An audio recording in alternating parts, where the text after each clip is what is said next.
G'day guys, Dallas here from Dunn & Watson. I'm just going to give you a run through today of the Dunn & Watson under tray drawers and what you'll be receiving if you wanted to order one. This is a product that's built in our Brisbane workshop, so we're very proud of this product. It's made from 3mm aluminium. You'll see here that you've got a mounting flange down the sides for installation. The drawer is designed with two handles on the front.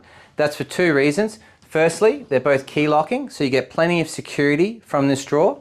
But also, given this drawer is exposed to the weather, we want to make sure that we have a drawer that performs well against dust and water.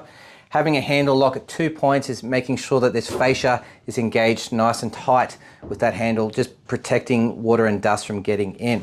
So you'll see on top you have a prep bench. And if you undo these latches,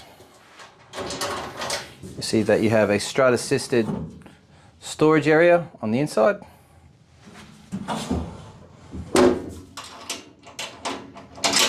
This bench works well as a secondary seal, protecting your goods inside this drawer, and you'll see that this rear wall is closed off, so any contents flying around in that area is not going to get wedged in behind these handles.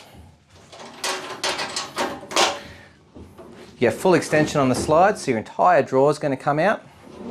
And when you're done, you see you just firmly press on that rubber seal, making sure it's nice and engaged with that fascia and guaranteeing that no weather will get inside these boxes. So there you have it, the Dunn & Watson under tray drawers. If you have any questions, please give us a call or flick us an email.